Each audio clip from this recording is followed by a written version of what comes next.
The most interesting and newsworthy television show of the year is coming here to TCN. We are not bragging. That's actually true. The president's been shot. I repeat, the president's been shot. So our longtime producer, Justin Wells, and a team have been embedded, with no publicity at all, with Donald Trump on the campaign trail for months.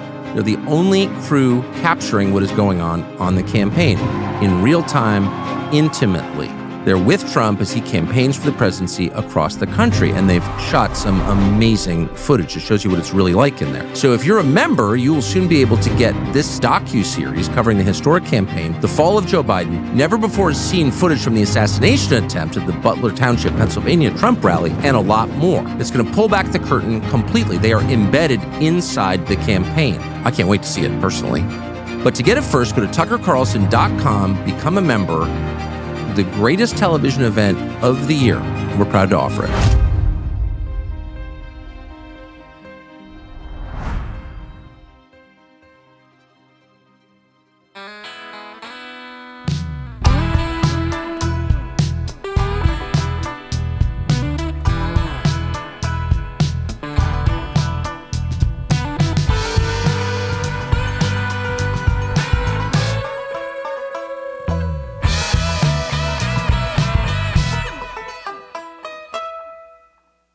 So it was only a week ago that the fabled predictions markets had Tim Walz at 81% likelihood to win tonight's debate. These are the same markets that predicted smooth sailing for the Titanic, apparently. It was not to be.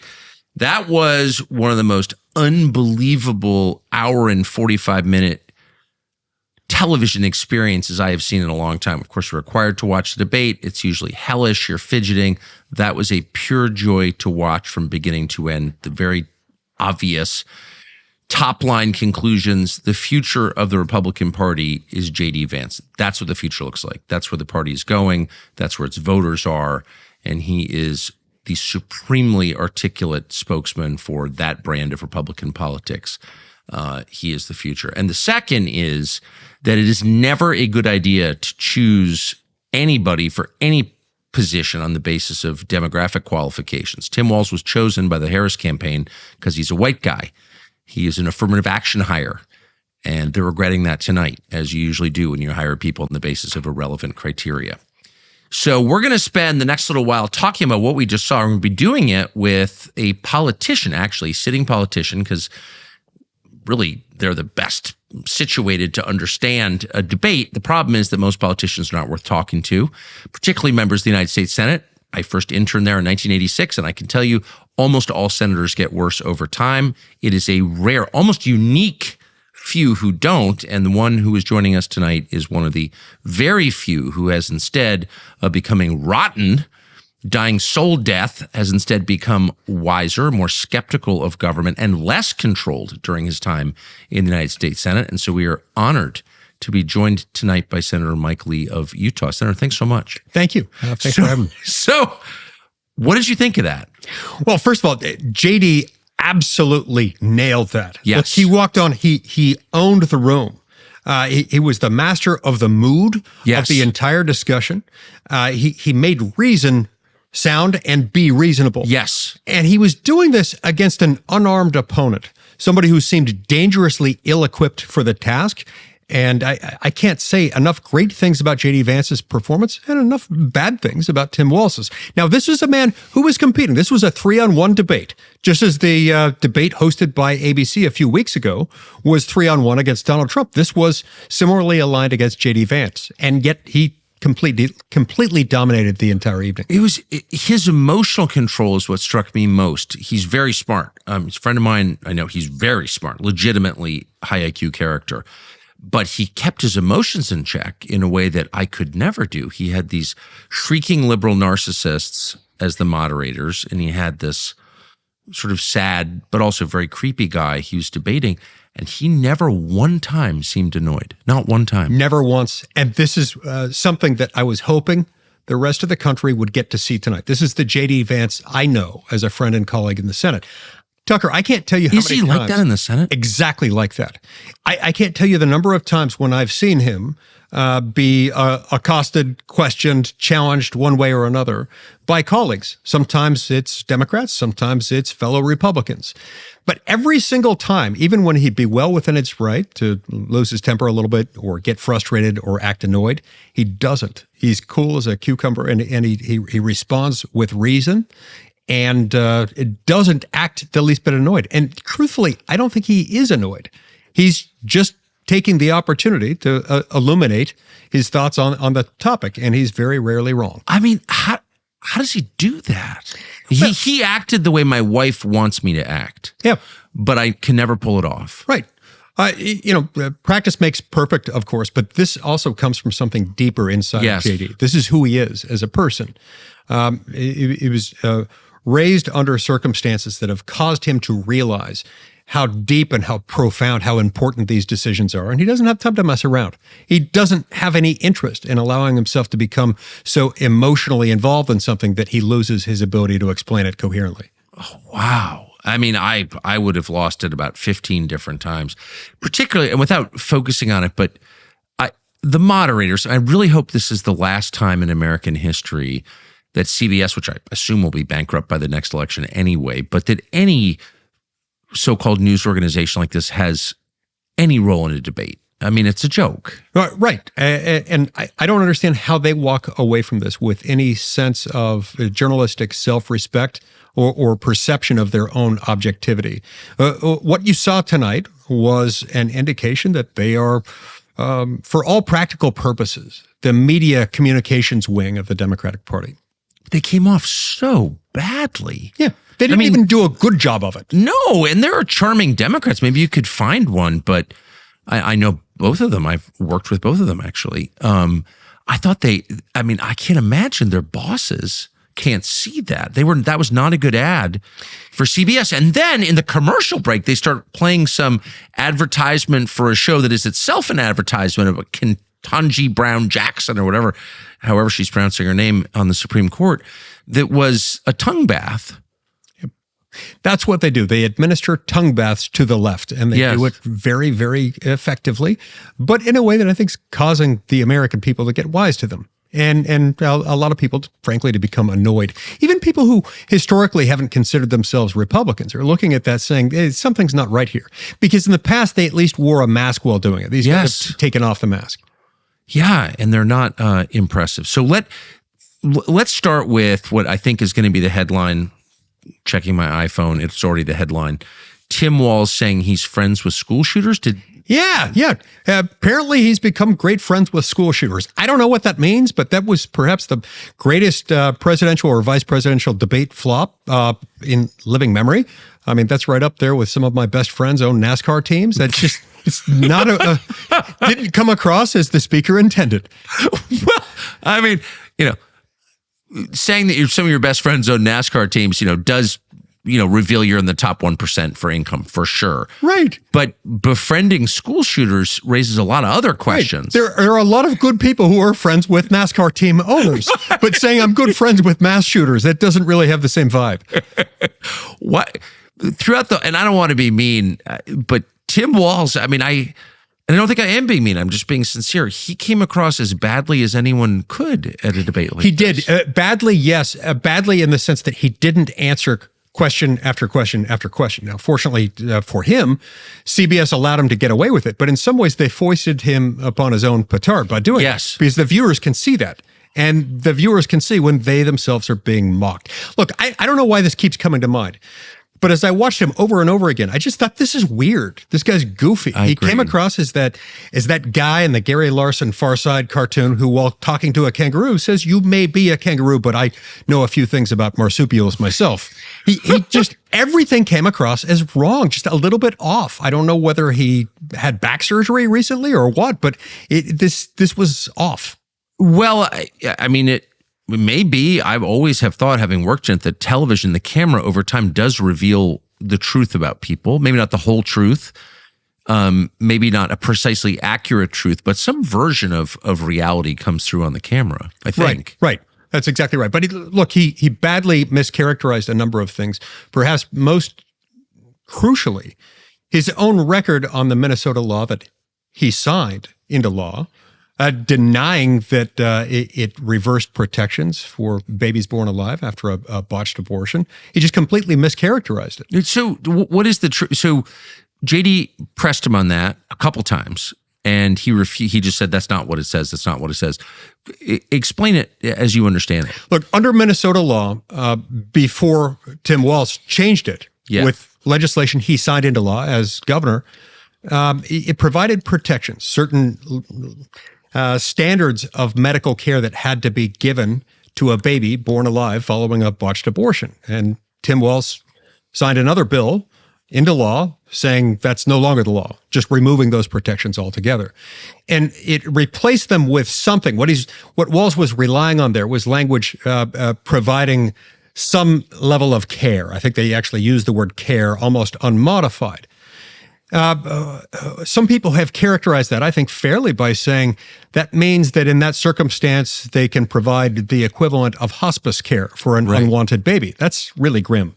And that's not going to wear well, especially when people realize that he was mischaracterizing his own record. He's either unaware of the content of a bill he signed into law, or he's lying about it. And neither one of those things. Well, of course he's lying about it. I mean, you wouldn't take out the phrase life-saving without knowing that you're taking out the phrase life-saving. That's not an accident. That's on purpose. And it was hugely controversial at the time. Yes. And so he expected to be able to go on in this friendly environment of these co-opted CBS moderators and say something that just wasn't true and expect that nobody would catch him on it. Nobody would call him on it. Well, we've got a different world today. Sure, ABC, CBS, NBC, CNN, and MSNBC used to control the entirety, but today we've got the Tucker Carlson show, and we've got X, and we've got a few other channels through which people can communicate actual information. He's not going to get away with it. It's interesting, though. I mean, Margaret Brennan and Nora O'Donnell, of course, are abortion worshipers. I mean, legal abortion is the most important issue to them. That's obvious. I think it's true as a fact, knowing them. And so Walz could not have had a more sympathetic, moderator for that section of the debate. But even there, he seemed uncomfortable. I mean, that's like the winning issue for them, he thinks. Yes. Even there, he seemed uncomfortable. And even there, he was saying things that I would think would make the abortion rights advocates cringe. He was making it sound there toward the end of his answer as if he's pro-life, as if he's not pro-abortion. That seems to be rather the opposite of his message and that of his running mate. Right. And so that's why a lot of this is going to end with a thud. Like I say, it's consistent with the overall vibe of his debate performance tonight, which is just a lot of weird stuff. Weird stuff where he didn't answer the question and where the answer he provided had something terribly wrong with it. I can't think of another reason that they would have picked him other than the Kamala Harris people are thinking, they think in terms of race. Like, that's how they think about everything. I mean, that's why she was chosen. That's why Jackson made the Supreme Court. We know that because Biden said so out loud repeatedly. And I got to think that they felt compelled to pick an older white guy because he was an older white guy. I don't really see it. And he said that even. Well, and at the time he was chosen, remember, it came down to a sort of a horse race between Governor Walz and Governor Shapiro. Right. And the well-worn understanding, the well-circulated rumor around Washington was they chose Walz because he's not Jewish. Right. But Josh Shapiro was too Jewish. Now, I was relieved when they didn't choose Josh Shapiro. Me too. That would have made it much harder for Republicans to win. Josh Shapiro was smart. Yeah. Very, very smart. It would have made it a lot easier for Democrats to win Pennsylvania for the presidential race and for the Senate race there. So I was relieved when they didn't. But it was also weird because it was pretty apparent. Yeah, we chose the other guy because he's, not Jewish. Right. I mean, they have a huge problem with a lot of their voters on the question of Israel. Their view of Israel is not that different from Trump's view of Israel, but a lot of their voters have a completely different view of Israel. They're anti-Israel. So, and the current administration, of which this would be the successor in interest, right, is itself dancing a very, very delicate dance with regard to Israel. On the one hand, they want to be seen as pro-Israel. On the other hand, they're constantly telling Israel, ceasefire. Somebody attacks them. Oh, ceasefire. You got to stop defending yourself. Right. That's very, very strange. And you're right. They're doing this as a reaction to a radical element within their own base that is increasingly not only anti-Israel or Israel skeptical, but anti-Semitic. Well, I'm glad they didn't choose Shapiro. I think he's much more capable than Walz, and I think he's probably a much worse person even than Walz. That's my personal view. But he's certainly a skillful politician. I mean, skillful politician. And yeah, look, I don't know either one of them personally, so I can't speak to any of those things. But what I do know is that the guy they had on the stage tonight surely would have been outperformed dramatically by Josh Shapiro. This guy was not ready for prime time, and it showed. I was really surprised that nobody brought up this, the salient fact of Tim Walz's career, which is that he presided over the destruction of a state and its biggest city, Minneapolis, on Memorial Day 2020. And that his wife enjoyed it. She said she enjoyed it. She opened the windows of their home so she could smell the burning rubber.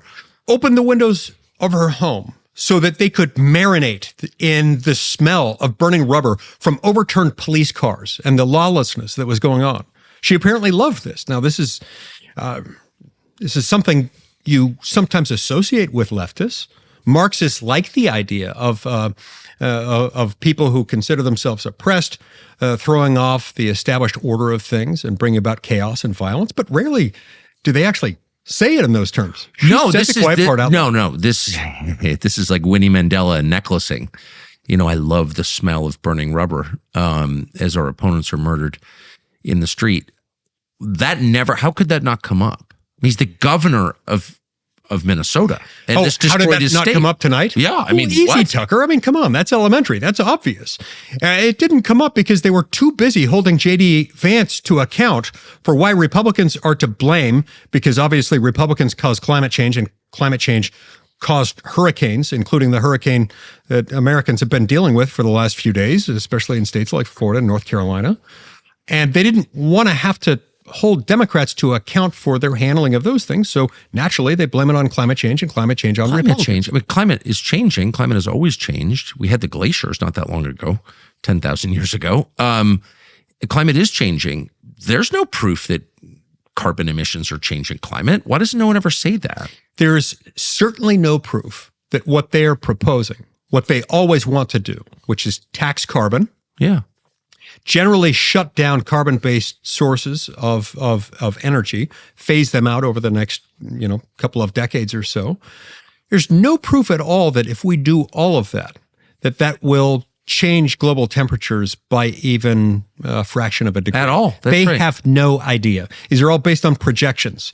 And those projections are extremely costly. We're talking about many, many tens of trillions of dollars that'll have to be pumped into the economy, out of otherwise productive uses into non-productive or less productive uses, so that they can sort of remake the economy in their own image. But I don't understand why Republicans more broadly don't challenge the so-called science, since there isn't actual science behind that. I think you could say climate is changing, seems to be. It has always changed. It seems to be accelerating in the way that it is changing. But the solutions and even the cause of it are, there's no quote scientific consensus on that. Why doesn't anyone say so? Right. And I saw a picture the other day. It was a picture of some baths constructed during the height of the Roman Empire in a coastal city somewhere in Europe. And it pointed out that these baths are exactly at sea level, as they have been for 2,000 years. Right. And they have not changed. Even as our carbon emissions have, of course, changed significantly, the sea level there and elsewhere has not changed.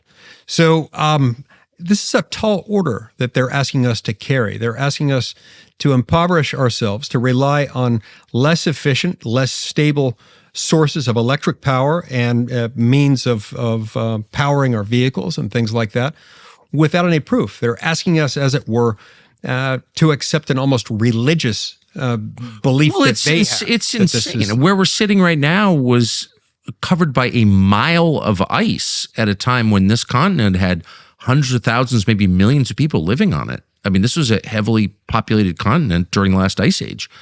And there were no, that we know of, there was no carbon emission. I mean, from people. I mean, none of this makes any, and then it warmed sufficiently that all that ice melted. Right. What? All without carbon. But, Yeah. I apparently the Koch brothers came along and secretly injected lots of carbon into the atmosphere. Just wish someone would. And of course, they don't take into account changes in solar activity, That's right. sunspots, things like that have an obvious likelihood to impact global temperatures. And so when you view all of this as narrowly as they view it, it becomes a little bit like they're holding a hammer. Everything starts to look like a nail. Everything Well, looks sure. like a good And if reason to you're get rid of telling carbon me fuel. that bulldozing forests to build solar farms is good for the environment, cutting off the top of mountains to build windmills is green, I guess there's nothing I won't believe if I accept that. Right. Leaving behind mountains and mountains worth of waste, Oh, of course. some of which is not all that pleasant. But why not You plant trees if you think that if carbon is the problem, then why are you bulldozing forests, which they are doing? I mean, millions of acres. Why wouldn't you plant trees instead? I don't really understand. It's the ultimate virtue signal. Nothing signals virtue quite like bulldozing trees in order to replace them with solar farms. Not in my world. Bulldozing trees, there's nothing virtuous about that at all. One of our plans when we started TCN was to run great long-form content, documentaries on topics that other people were ignoring. Well, we have the best so far. It's called Line in the Sand, and it's by James O'Keefe, one of the last brave and honest journalists in this country. How brave? James O'Keefe embedded with the cartels as they moved migrants engaging in human trafficking at the largest scale in modern times from Latin America to the United States. He embedded with the cartels with hidden cameras, and the result is this documentary, Line in the Sand, which we are proud to run exclusively on TCN. Line in the Sand, October 10th. Highly recommended.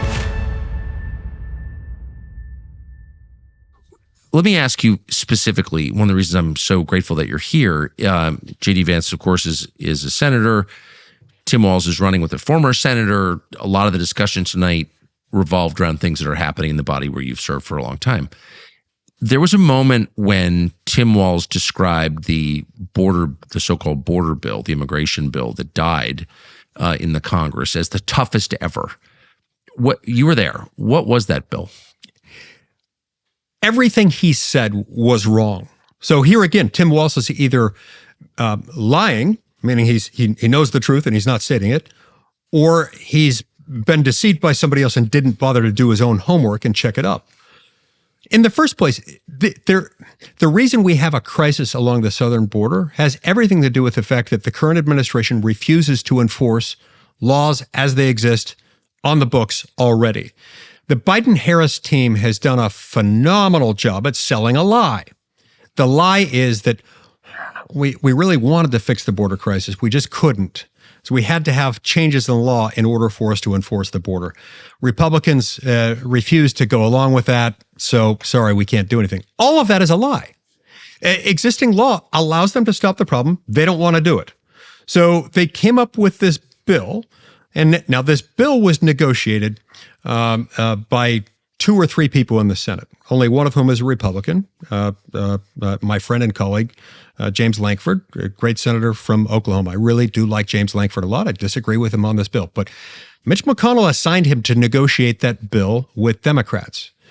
And at the time he did that, a lot of us told him, look, the best thing you could do with this bill is find a way to negotiate something that says we want to tie Joe Biden's hands. The Democrats really wanted funding for Ukraine. A lot of Republicans, like myself, didn't want to do that.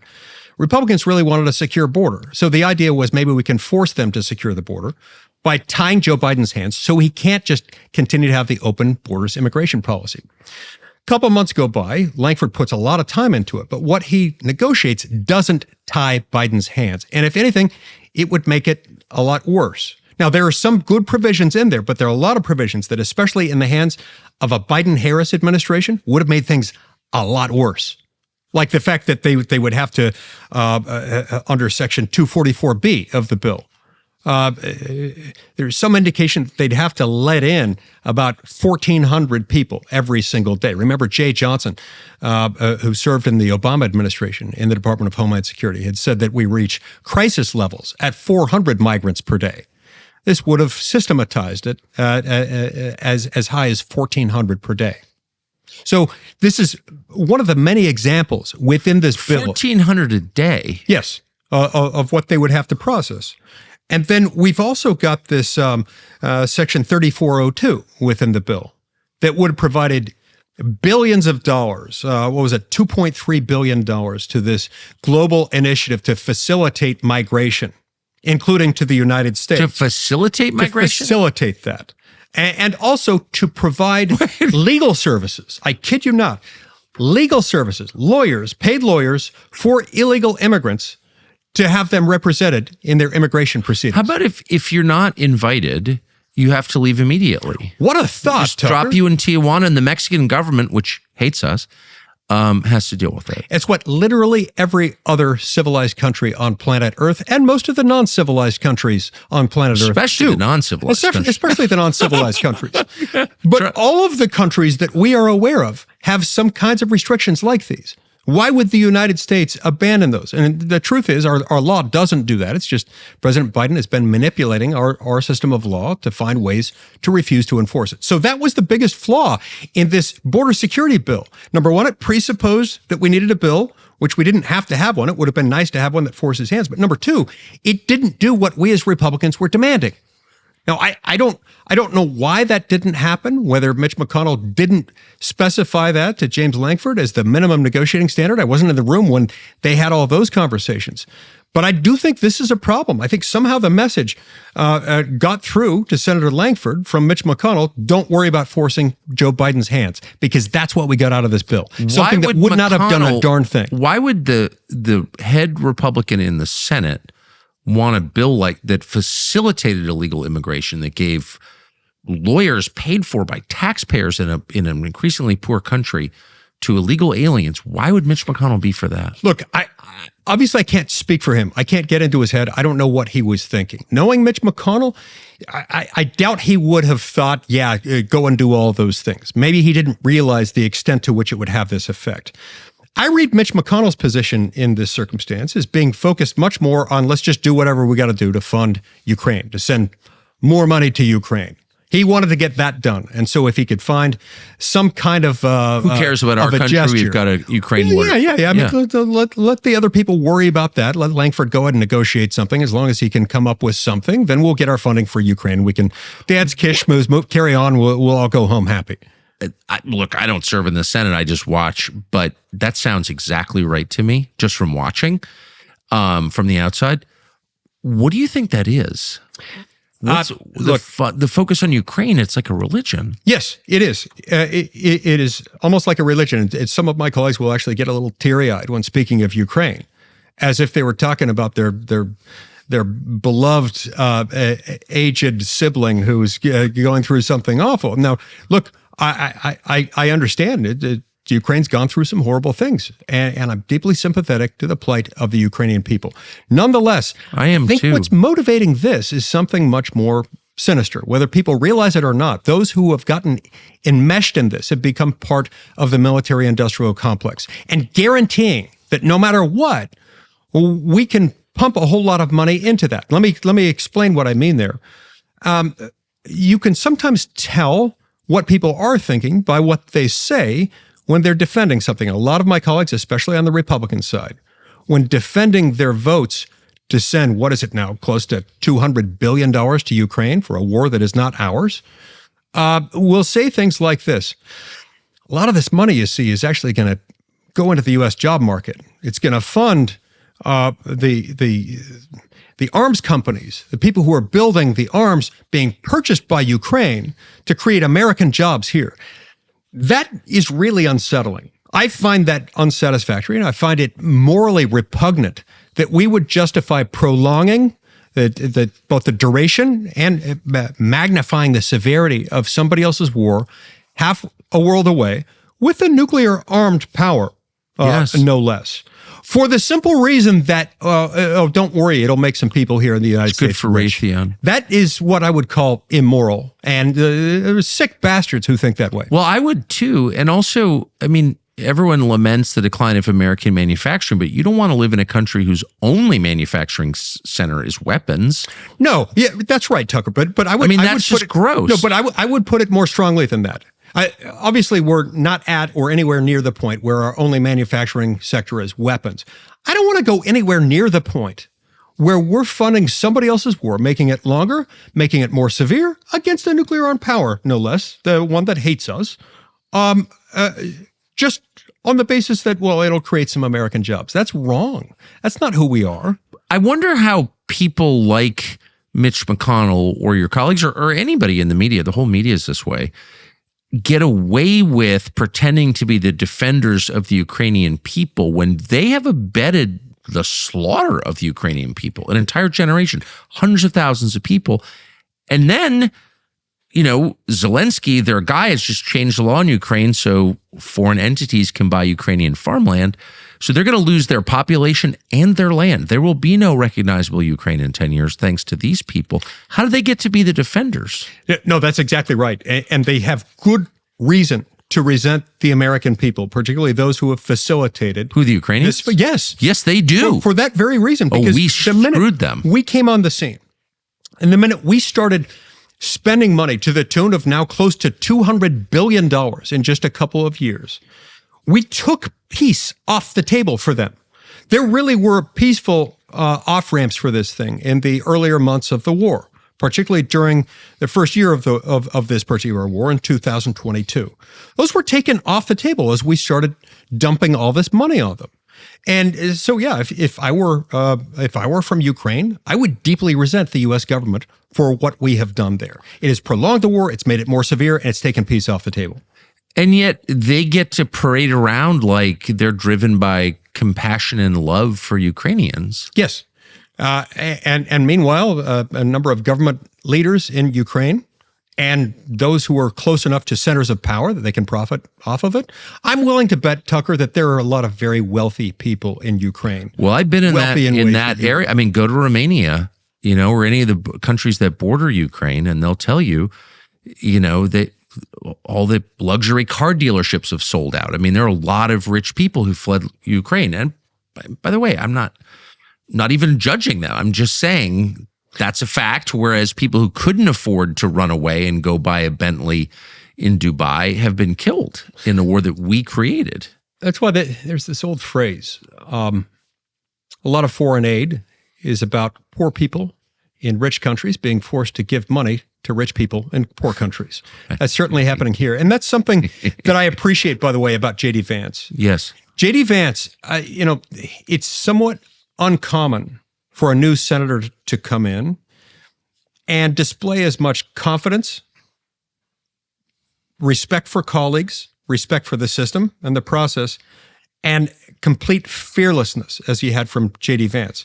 But he did it all in a way that was unassuming, that was unoffensive, that was always respectful to members. But talking about Ukraine makes me remember this aspect of J.D. Vance. He came into the Senate at the beginning of 2023, brand new senator. And he already was one of the few people who was willing to be bold in asking questions that needed to be asked about Ukraine. He's shown that consistently through the entire thing. And as recently as just a few months ago, he and I and a small handful of others stayed up all night on the Senate floor, pushing back on the Ukraine supplemental. We had a lot of people, including members of our own party and the other party, who swore at us and were unhappy with us for that. But J.D. Vance then, as you saw tonight, was respectful back to them, didn't allow it to affect his mood, and just kept right on going. That's the kind of vice president we're going to have. How is he viewed in the Senate? He's viewed as somebody who is freakishly smart, who brings receipts. And so if you argue with him, you've got to be prepared. He's always going to be nice and respectful about how he does it. But you will, in part because he's so nice and respectful about it, you'll look like a fool if you show up and you haven't done your homework. That's why I was a little shocked when Lindsey Graham went out of his way to savagely attack J.D. Vance, to Trump, back in July, the day before Trump was making this decision, people were very cruel about Vance, off the record. Of course, no one in public, but I know for a fact that they did it. What was that about? Was it personal? I don't know. To my knowledge, he has never said that publicly. I haven't heard him speak that way of JD in private, but let's assume that he or others were in fact saying those things about him. There are those who feel so passionately about the Ukraine issue that some of them might take such great offense to someone like JD coming along and asking questions, saying, should we really be doing this? And JD comes at this from the vantage point of somebody who speaks with a fair amount of experience, enlisted in the Marines. He went to school on the GI Bill, and he's got a really good head on his shoulders. And so a lot of people probably resent him from that. And if some of my colleagues on the Republican side of the aisle were saying things like that, I suspect Ukraine had a lot to do with it. But it's not. But it sounds like he gets along with people in general. There are ideological differences that are stark, but it from what you're saying, he doesn't have a lot of personal enemies. Right. Well, he has people who mistreat him. But what I love about JD is that even after someone publicly mistreats him, and I've seen some of our colleagues, including some of our Republican colleagues, do that, the next day, JD Vance will be sitting next to them at lunch, smiling, laughing, not necessarily pretending that the whole thing didn't happen, so much as showing that they're not going to get under his skin. He's not going to let them influence his own behavior. Man, I wish I had that quality. Don't we all? I don't. So there was a moment, I think we have the tape, where he did not allow the contemptible behavior of the moderators to infuriate him. He just kept going. I thought this was one of the coolest moments I've ever seen in a debate. Here it is.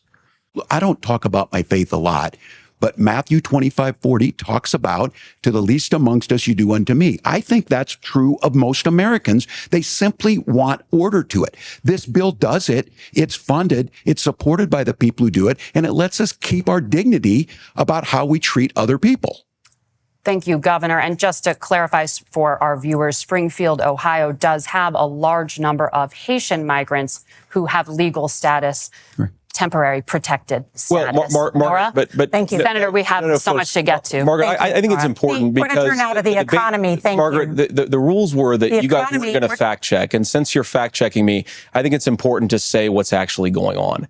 So there's an application called the CBP One app, where you can go on as an illegal migrant, apply for asylum or apply for parole, and be granted legal status at the wave of a Kamala Harris open border wand. That is not a person coming in, applying for a green card and waiting for 10 years. That is the facilitation of illegal immigration, Margaret, by our own leadership. Thank you, Senator, for describing the legal process. We have so much to get to, Senator. Those laws have been on the books since 1990. Thank you, gentlemen. The CBP One app has not been on the books since 1990. It's something that Kamala Harris created, Margaret. Gentlemen, the audience can't hear you because your mics are cut. We have so much we want to get to. Thank you for explaining the legal process. It's really kind of hard to describe how awful Margaret Brennan and Norah O'Donnell are. I think America just saw it. But that was masterful, I thought. There's so much to unpack there. And you're absolutely right. It was masterful by JD. First of all, kudos to CBS for allowing Governor Walz to quote Matthew 25:40 without interrupting him and saying, I'm sorry, that's an attempt at bringing in foreign disinformation campaigns. And we can't accept that. May those words burn on your tongue. Right. That's what I thought. I mean, I do think there ought to be a general rule. If you're going to quote the New Testament, maybe you should acknowledge that some of your policies aren't exactly compatible with that. But setting that aside for a minute, yes, I loved JD's invocation of this problem with the CBP One app. I've got a bill to fix this problem, and I've been calling this out for a long time. JD encapsulated that much better and more concisely than I've ever been able to. But they have developed this application that people can use on a smartphone, which all these migrants seem to have. They can go on and just fill in their own biographical information. That then serves as their de facto passport when they get here. They can do whatever they want. They're admitted into the country using that app. And it's one of many examples of how this administration has actively nurtured, fostered, cultured this environment in which migrants come up by the millions. We're talking at least 10 million people who have entered this country illegally since January of 2021. In the meantime, what we've done is we've enriched international drug cartels to the tune of tens of billions of dollars a year. We've also brought in enough fentanyl potentially to kill many tens of millions of Americans, and it's been trafficked in on the backs of women and children, many of whom are being sex trafficked. So this is what we have to thank the Biden-Harris administration for, and this is really how it's happening. But wait, so hats off Walz to JD says for pointing out. We've had this app, the smartphone app, since 1990. Okay, the fact that they've had an app before smartphones, right? That's kind of curious. What? How did people use a smartphone app in that era before this happened? 34 years ago. Secondly, we've had this app for 34 years. Okay, there have been computers, of course, that long, but these were not computers that were in the hands of millions of people entering the country unlawfully. And it's been during this administration that they have used this particular. Well, there was no meaningful internet for most people in 1990. No. I was here. I remember. Yeah, exactly.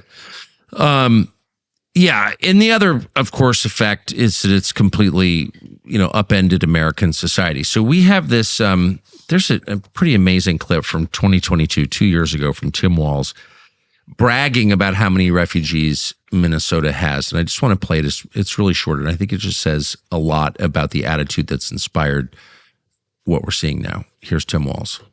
We have more refugees per capita than any other state. That's not just morally a good thing.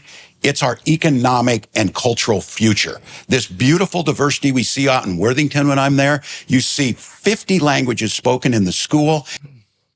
So everything about that is a lie. Actually, the state's become poorer under Walz and much more chaotic and more violent. But what struck me was we see 50 languages spoken in schools. That's beautiful diversity. It's the opposite of beautiful, and it's not diversity. It's chaos. It means that people can't understand each other. There's nothing that unites people. It means a fractured society. And if you think chaos is beautiful, then, I'm sorry, you're on Satan's team at that point. Chaos is not good. Not being able to understand other people is not good.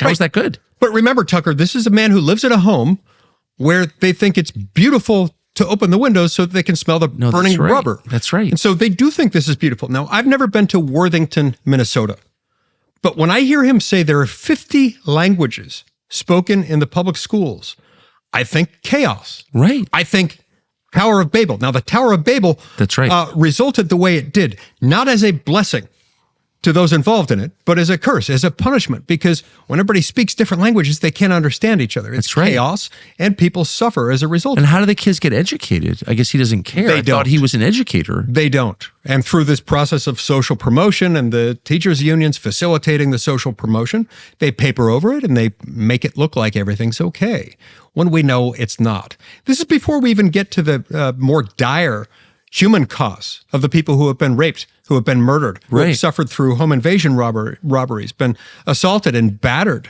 as a result of people coming into this country who didn't belong here to begin with. Given that there's zero support that I can detect in polls for these immigration policies, which are permanent, change the country forever, how is democracy functioning if something this central to a nation's identity, who lives in the country, is taking place without any input at all from the citizens who already live here? Taking place not only without their meaningful input, but also setting things up so that non-citizens can and will vote in elections. That's why I've spent the last few months, trying to push the SAVE Act, trying to attach it to the spending bill. The SAVE Act would make it so that you can't vote in a federal election without showing some type of proof that you are a U.S. citizen and therefore eligible to vote. Who would be US against elections. that? All Democrats. All Democrats are against it. Now, it passed the House, actually, with bipartisan votes. All the Republicans plus a handful of Democrats voted for it over there. All the Republicans in the Senate supported it. But Senate Democrats blocked it. Now, they blocked it by saying, first and foremost, well, non-citizens don't vote. They can't vote. And anybody who says otherwise, it's, misinformation campaign, which is what they say about anything they don't like. Well, then what's wrong with banning it? Well, that was my question to them always. If it doesn't happen, then we're banning something that doesn't happen. But it's already illegal. Yeah, it's already illegal, but there are all sorts of things that are already illegal that are too easy to carry out, and that's why you need to have some penalties attached to it, which is what the SAVE Act does. It would require the states to ask for some type of proof of immigration status and require the states to cull through their voter registration files to remove non-citizens periodically, and then it imposes a criminal penalty for anyone who knowingly gives a ballot or a voter registration to a non-citizen. So here again, what we've got are laws that have been easy to circumvent. This would have fixed it, and they said it's not necessary because they don't vote because they can't vote.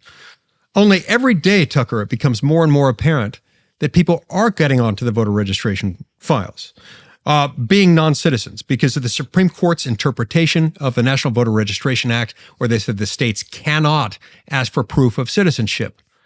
And where in all 50 states now, you can apply for and get a driver's license as a non-citizen. And when you do that, if you fill out the NVRA part of the form, you check a box and sign your name, then you are a registered voter, even though you're a non-citizen.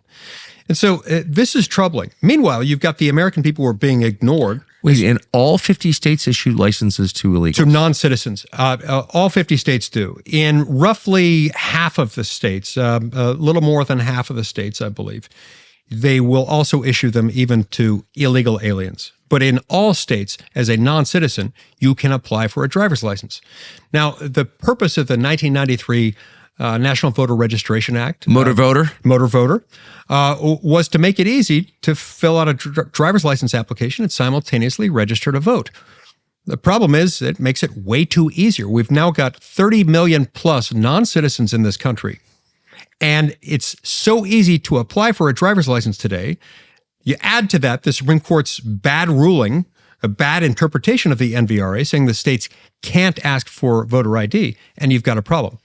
You add all of that to this major overhaul of immigration policy, undertaken without the consent of the American people, contrary to their will, where the administration is basically just effectively rewriting immigration law by refusing to enforce vast swaths of it.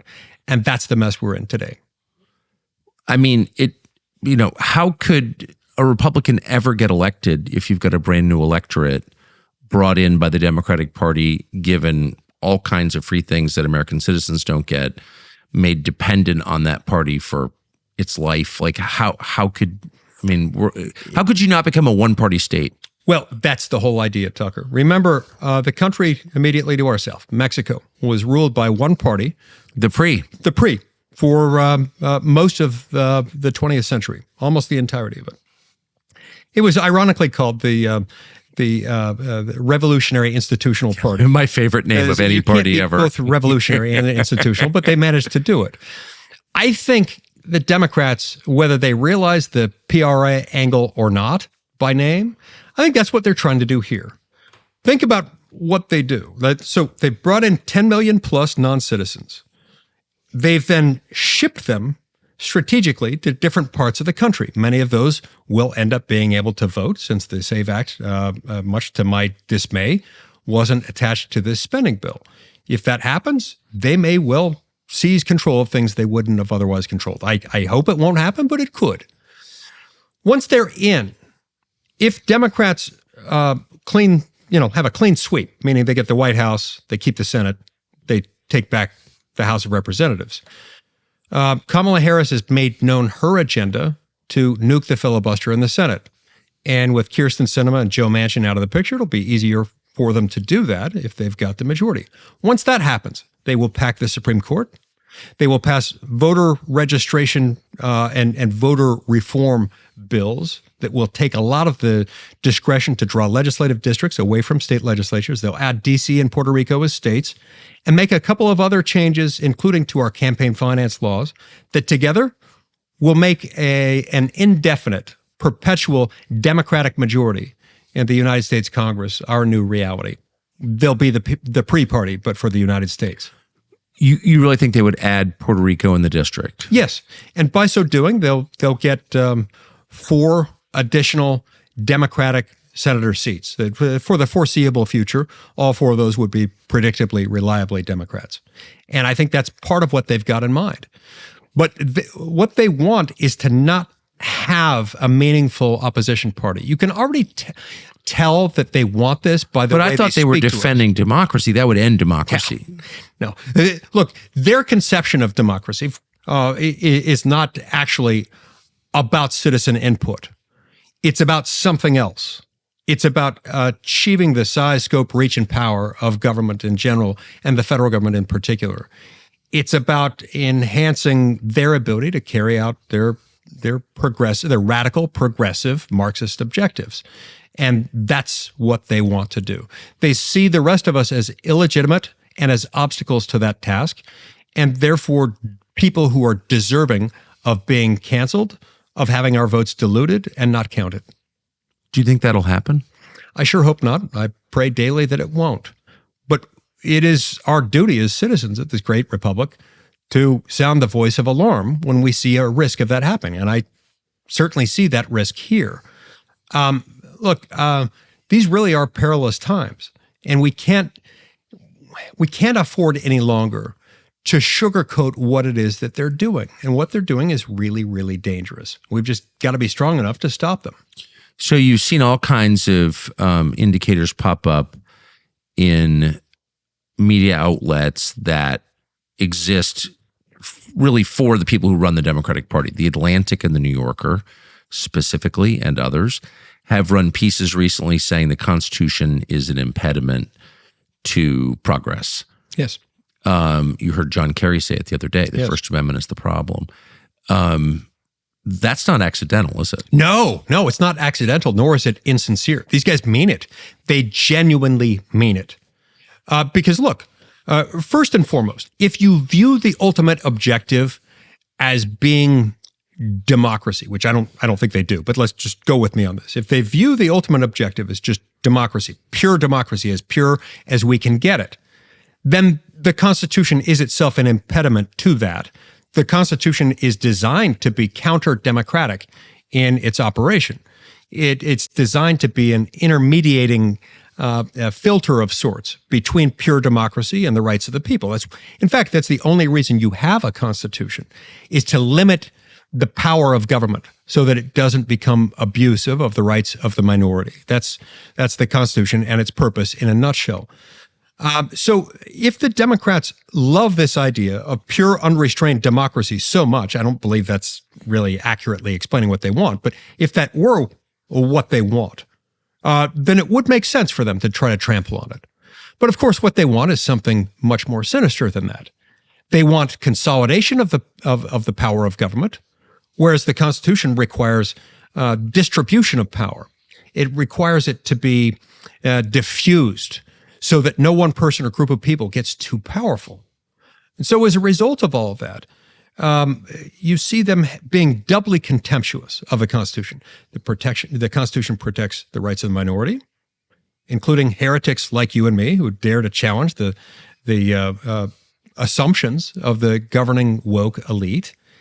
And the Constitution is also a threat to their ability to carry out their Marxist-inspired, far-left, radical, progressive. But if you're attacking, the word treason's been thrown around quite a bit over the last 8 years.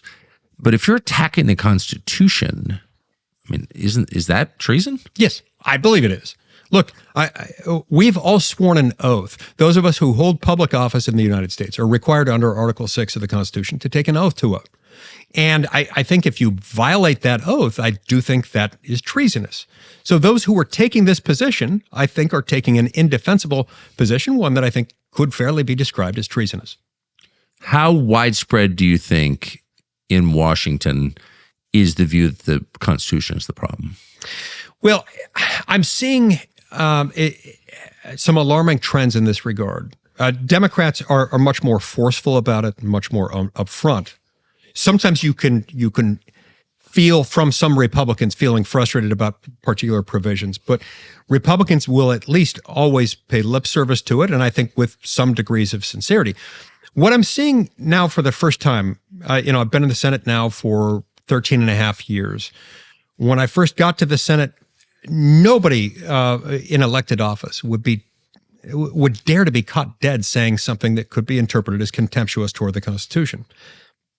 And yet now you routinely hear members of Congress, Democrats, referring to features of the Constitution as incredibly problematic, like, for example, the Electoral College. They hate the Electoral College. They absolutely despise it. And they will refer derisively to the Senate as a non-representative, as a sort of disenfranchising form of inequality, because the whole point of the Senate is that the Senate has to involve equal representation among the states. Even if you amend it to say that each state will have a different number than 2 senators, Article 5 of the Constitution, which governs the amendment process, says that there's one type of amendment that is preemptively unconstitutional. You can't change the principle of equal representation. They hate that. Why? Well, because a lot of their voters are focused in a smaller handful of states, heavily populated urban centers, and they think it's profoundly unfair that a smaller state like Utah or Maine will get 2 votes, while a heavily populated state like California or New York will have only 2 votes in the Senate. Is there anything they can do about that? In my opinion, no. I mean, they could amend the Constitution, but like I say, Article 5 makes that the one type of constitutional amendment that is unconstitutional. I had this conversation with Justice Scalia once, who posited to me that maybe they could change it, but it would require 2 successive amendments to the Constitution. First, you'd have to amend out the part that says that you can't change this, and then you'd have to actually change it. Regardless, amending the Constitution to undo the Electoral College or to change equal representation in the Senate is something that is nowhere near having the kind of support you would need right now to change it. But I do worry, now that you've got one major political party that is openly contemptuous of at least those 2 provisions of the Constitution and becoming more contemptuous every day of the First Amendment, including not only the freedom of speech protections, but also the freedom of religion protections. I worry that a chill wind blows in America when you've got a major political party that is still being taken seriously when it hates the Constitution, especially provisions as fundamental as those. Packing the Supreme Court would solve the problem. You don't have to amend the Constitution. You just change its meaning. Right. The old-fashioned way. And what FDR figured out was that FDR could threaten to pack the court, and so threaten the court that some justices would change their votes. I write about this in a book I wrote a couple of years ago called Saving Nine. He threatened to pack the court. It didn't work, but one of the reasons it didn't work is that it worked in a different way. It threatened the court into adopting lock, stock, and barrel FDR's loose interpretation of the Commerce Clause, and we've never been the same since. That's what they want to do. They want to either force the issue to the point where they can change the law. Now, in the case of court packing, it doesn't actually require a constitutional amendment. It's simple legislation.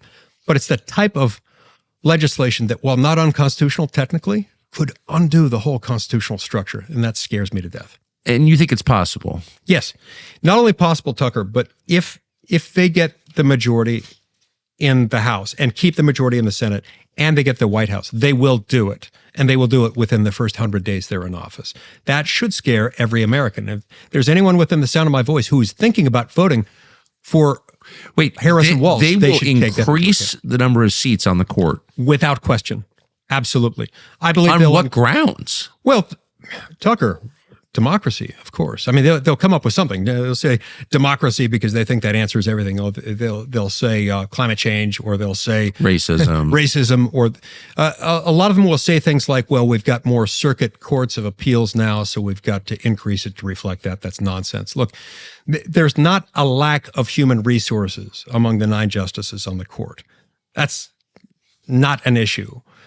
They just want to increase the number of justices for one simple reason, because they don't like the fact that there is a court now controlled by a majority that's content with reading the Constitution based on what it says, rather than on the basis of what progressive Democrats wish it said. In the first 100 days, you'll think they'll do? I mean, that's Absolutely. the most radical thing I can imagine. Yes, but they are radicals and they're unapologetic about it. If they have the opportunity, meaning if they run the clean sweep where they control all three levers within the two political branches, they will do it. Well, they're not too far from that, really. Yes. Well, it wouldn't be all that hard for them to do it. And that's one of the reasons why I've been so worried about this election and making sure that it's actual U.S. citizens who are voting, is because this election really is consequential, just given how different the two competing visions of these two political parties happens to be. We saw that on display tonight in this debate in great detail. I mean, I would ask you the same question. Do you think that we saw contrasting vision from the two parties? Because in my view, tonight we saw a greater contrast between these two candidates than we've seen in a long time. Ever. Certainly Maybe. in our lifetimes. And just the level of thinking, I mean, really, it's a cliche, but it's true. It really was 3 against 1, and the 1 outshone the 3 with ease. Just on something as small as it's not small, but as specifically as the housing crisis, the increase in the cost of housing in the United States. And J.D. Vance makes this very obvious point that, more people means higher costs because there's this thing called supply and demand. If more people want something, it's price rises, right? If you have a limited supply, a growing demand, it's just like it's first grade math. And Tim Walz goes, well, can you find a study that shows that? Yeah. And then JD says, well, actually, I think the Fed just did a study the other day that shows that in great detail, but you don't need to point to a study. The Federal Reserve Bank, we'll send that to you. Yeah, but then the moderator's like, yeah, do you have a study? I don't know. I mean, you've got to set, it takes a year to build a house. You got 25 million new people. Like, of course, look, it's true in every country in the world. It's true in Canada right now. It's true in Australia. It's true everywhere. So, like, anyone who demands a study to prove something that obvious is like an idiot. Absolutely. And especially when they ask for it and it's already been provided by the Federal Reserve Bank, which Democrats generally love, by the way. I love that entire exchange. I loved how JD handled it. It was a great example of what we've been describing, of JD being the master of the mood of the debate, the master of reason, and of dispassionate but persuasive reasoning. I thought it was fantastic. I also love the fact that he began his answer there by plugging a proposal that I've introduced called the Houses Act. And the Houses Act would require, under certain circumstances, for the federal government to sell surplus federal land for the purpose of building single-family affordable housing. Now, Tim Walz immediately single family housing. They don't want single family housing. They don't want single family housing. They want all of us to live in a big high rise in or your something pod. like that. Yeah, and they've been pushing this for 10 years on this horrible program called the Affirmatively Furthering Fair Housing Program, where they're trying to make the U.S. Department of Housing and Urban Development this sort of master planner, master zoning commission for the entire country, and giving benefits to local government entities that embrace their high-density zoning plans, and punishing those who won't. Well, you could actually solve these problems in a day if you just drew up a list of, and I can give you the zip codes if you want, but let's just say Martha's Vineyard, Aspen, Bethesda, Maryland, Newton, Massachusetts, high density. I think those are good places for high density housing. I want to see it. And all the MS-13 baby mamas get free apartments in those new places. So, like, don't they deserve as much? That's Tucker? super easy to do. We can't do any high density housing unless Martha's Vineyard, Aspen, Bethesda, and Newton get it first. Right. Like, that would end it immediately. McLean, 100%. Yeah, exactly. Look, so those guys hate it because they hate single family housing. They don't like that. Tim Walz also interjected by saying, why do you think they hate single family housing? Well, I don't know exactly, but I think it has something to do with the fact that they don't really like families that much. And human autonomy. Their family policy is something rather the opposite of a pro-family policy, you might say. Tim Walz then interjects by saying, well, but in some places there's not all that much federal land. Okay, fair enough. But in a lot of states, there is a lot of federal land. In fact, some of the greatest housing crisis that you might find in the United States can be found in the western United States, where the federal government owns most of the land. Federal government owns almost 70% of the land in my state. And if you took just a tiny fraction of that, we're talking like half of 1% of the federal land in my state, and used it for the Houses Act housing plan, you could, in a fairly short period of time, roughly double the supply of single-family affordable homes just by adopting that legislation. So they really don't like it. And they'll have you believe that all federal land, and then he also threw in this quip about, are you going to be building houses in the same place on the national parks where you're drilling for oil? Exactly. Putting condos in Yellowstone. He's never been to the western United States. These guys think that everything is delicate arch.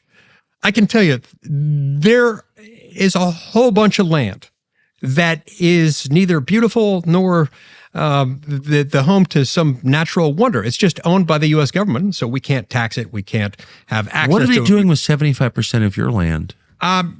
They use it to bully us. They use it to compel us to an undue obedience to the federal sovereign. But what are they doing with it? I mean, is it one big biolab, or what is it? Most of it sits fallow.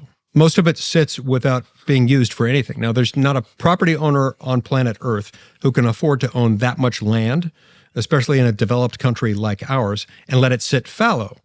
But they get away with it because they don't have to pay taxes on it. And that further impoverishes states in the West, like mine, where the federal government owns most of the land, because they don't pay property taxes. And these are not national parks. No, we don't fight the stuff on the parks. We like our parks. Of course. The parks are also a tiny, tiny fragment, a tiny segment of a vast empire. You know, the federal government owns close to 30% of the total land mass of the United States. People east of Colorado are hardly aware of that because the federal government in most cases owns a percentage of land that can be reckoned at the low single digits in those states. But in the West, this is a big, big deal. And it's costly, but the folks... Are they good stewards of it? They're terrible.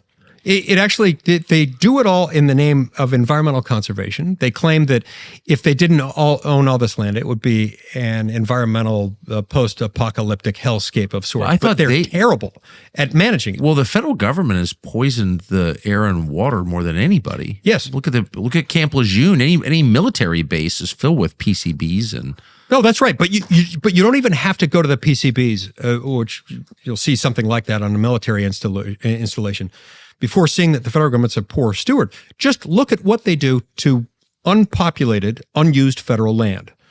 They mismanage it to the point that they allow fuel buildup, meaning trees, brush to become overgrown. They refuse to allow any kind of timber harvesting or for you to cut sort of a firewall swath in the middle of it. They refuse to allow the locals to treat for bark beetle infestation, for example. Then forest fires happen. The forest fire destroys the air quality, it destroys the watershed, and it destroys the interest of adjacent landowners. It's also a massive carbon emission. Huge, massive. More than your Suburban. Exactly. So look, if these guys cared about the environment, they would not want the federal government owning 30% of the land of the United States. Sure as heck wouldn't want them owning 70% of Utah. So maybe it's about power, not conservation. It is 100% about power. They love the idea of something as fundamental as land being managed by distant bureaucrats, not elected by the people, utterly unaccountable to the people, 2,000 miles away from the people, who then become more and more dependent on the federal government for that reason.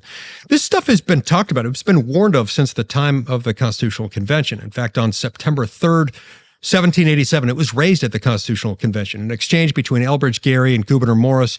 They talked about this risk of this power.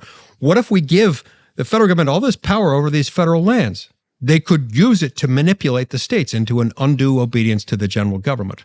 We've been ignoring those risks for a long time. That's one of the reasons why we need reforms like the Houses Act. So you heard Walz make reference to something I'm embarrassed to say I was not aware of. Kamala Harris's plan to build 3 million housing units? Yeah. I think this is either just before or after the unicorns arrive. And the unicorns, being possessed as they are with these magical qualities, they can print money without causing inflation. They can. I look forward to the unicorn plan. I don't know anything about it, but I am dead certain this is a payoff to their developer donors. Right.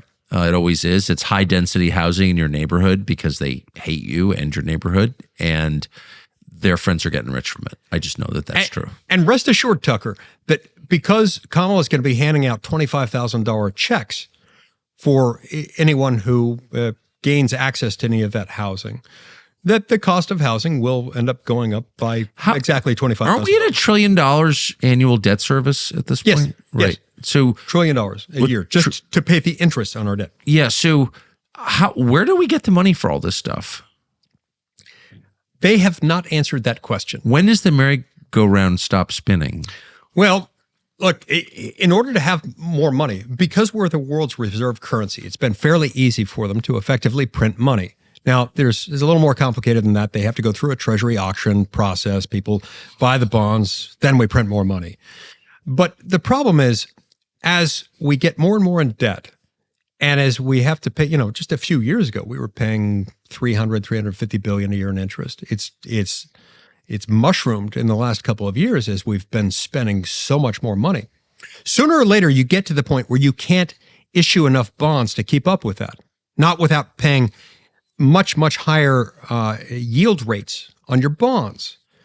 And that's where the money really is going to run out. And that's where we could, in very short order, see the U.S. dollar's status as the world's reserve currency dropping into the Atlantic Ocean, never to be seen again in our lifetimes. And then what That's happens? truly scary. Well, then we, as a people, endure one of the single greatest upheavals that our country has ever known, and one of the greatest economic upheavals that any group of people could go through.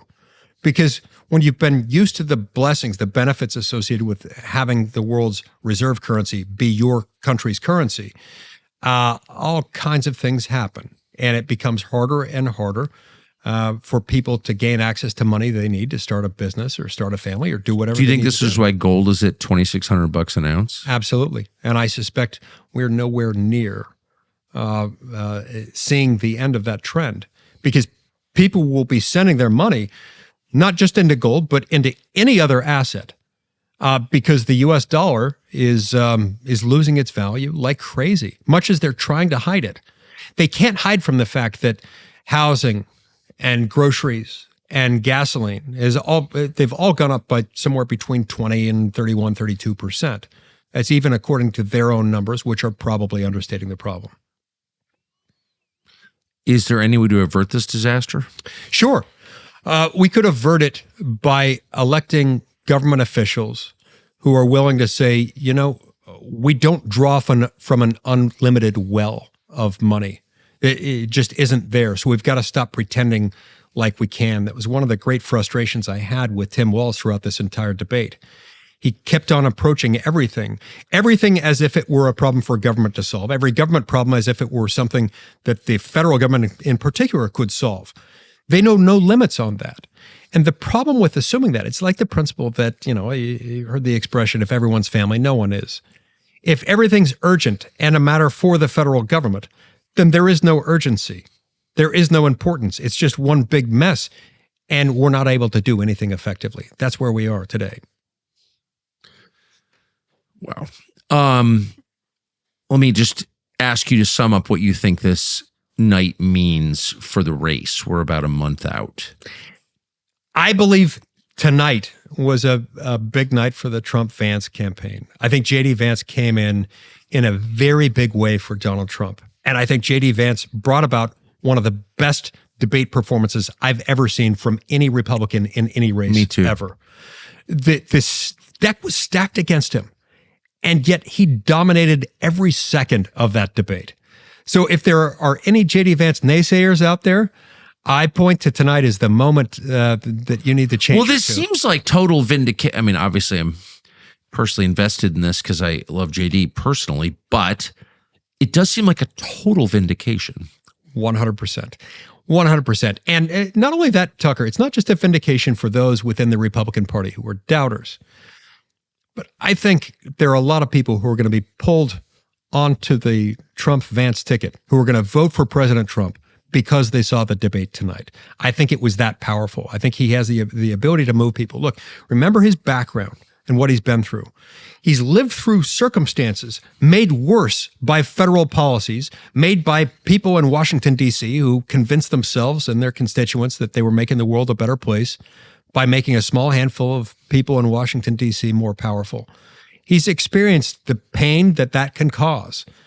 And he's a living example of somebody who has overcome those things, but has overcome them without forgetting from whence he came, without forgetting what it is that helped him overcome some difficult circumstances in his life. It's those people who he has in mind. It's those people who animated him in the first instance to run for the United States Senate and then to fight like crazy once he got there for what he sincerely and correctly believes would benefit them. And that's a government that's more accountable to its people and more accountable based on core principles embedded in our Constitution. So I said that was going to be my last question, but I do have one last question, which is of deep interest to me as a lifelong resident of Washington. You're one of the very few members of the Senate who seems less sympathetic to Washington, more skeptical after more than a dozen years there. Why is that?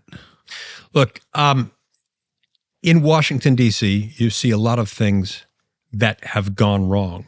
The closer you get to that, the less attractive it is. You see everything, warts and all. I became, as a young man, as a teenager, I was a Republican. I went on served a 2-year mission from my church along the U.S.-Mexico border. And it was during that time period, even though politics aren't relevant to missionary service, I saw and experienced things there that turned me from a Republican into a conservative. And it's a lot of the same things that J.D. Vance has experienced and that have caused him to come out a deep skeptic of the federal government, because I saw federal policies that were locking families into poverty for generations, federal policies that were causing people to make rational decisions that were harmful to their families in order to continue in that cycle of poverty, perpetuated by that. The longer I've served in the Senate, the more that I've seen Washington, D.C. is perpetuating the very problems that the Constitution was designed to protect us against. They all involve the dangerous accumulation of power in the hands of the few. We've seen that power taken away from the people in 2 steps. From the people at the state and local level, moved to Washington. Within Washington, from the people's elected lawmakers to unelected, unaccountable bureaucrats who now make most of our laws. 100,000 pages a year, and we can't vote those people out. J.D. Vance sees in them, sees in that corrupt system what I see in it and what has caused me to be more skeptical of Washington, D.C. by the day, which is that the American people are great. They are strong, and they are different than their government. And their government is different from the government that our Constitution established. But you haven't really answered the question. I mean, you mean it. Why do you mean it when so few others mean it after 13 years in the Senate? Okay, so if the question is, why do so few others see it the way I see it? I think Well, they might say something similar to what you just said. I mean, you're like a legit constitutional scholar, okay? So you make reference to the Constitution from a position of deep knowledge. And so you're more fluent in the details than I would say most in the Senate. I mean, you are more fluent. But there are others who are fluent in everything that you are fluent. I mean, there are other constitutional experts in the Senate, but they don't seem to mean it quite as much as you mean it. That's my real question. They mean it more on warm days than on cold ones. But that's what I'm saying. That they don't really mean it. More warm days. Yeah, it's an interesting question. I can't speak for anyone else because I can't get into their head. But I will say this, Tucker. I understand how a lot of people get drawn into the impetuous vortex of big government and of consolidated power, because we've all been raised. Every American, any American who's alive today has been raised entirely in an environment in which the primary and secondary education establishment, the higher education establishment, increasingly most of corporate America, the news media establishment, and the entertainment media establishment have all bought into the progressive vision And the progressive vision is itself fundamentally at odds with the Constitution. The progressive vision is all about concentration of power, giving it to so-called experts, even at the expense of democratic input from the people. But the more they catch the vision of what's gone wrong, and the fact that what's gone wrong is inexorably tied to our deviation from that founding document, a document that I tend to believe was written by wise men raised up by God to that very purpose, even the U.S. Constitution. I think more people are seeing that every day. And whether they know it as a constitutional doctrine or not, they know something is dangerously wrong in Washington, because by their fruits you shall know them. And the fruits of Washington, D.C. are such that the American people are poorer. They are less free than they have ever been, because they're living under the oppressive yoke of a government that makes laws with impunity in a way that would make King George III blush. That's true. This time we don't have to have a revolutionary war to change that, because our law already protects us with the things that we need. We just need to know what those things are, what the protections are, and that the whole point of the Constitution is to make the federal government less powerful and therefore less easily abused. But they're waking up to that every single day. Donald Trump doesn't necessarily speak in the same terms that I do. He doesn't necessarily put it in terms of federalism, separation of powers, and the doesn't necessarily. That's structural true. dispersion of power. But he gets it. He gets it because he cares deeply about the American people and sees that they too are suffering under that oppressive yoke of government. That's why we've got a real singular opportunity with this election. And I hope and pray and have every expectation that the American people will do what they have to do to restore the Constitution. And that's by voting for Trump and Vance. Senator Mike Lee of Utah. By the way, not words I thought you would have said 8 years ago. It's been amazing to watch you with great admiration. So thank you. Thank you very much. I appreciate that. By the way, we have a documentary series that starts right now tonight. There are going to be 6 episodes total. The first one is now available. It's on TCN. It's called Art of the Surge. We've had someone embedded with the Trump campaign, a bunch of people embedded with the Trump campaign, and they've got a ton of amazing footage that you will see nowhere else. True. So that's on TCN. Thanks for joining us tonight. We'll be back tomorrow.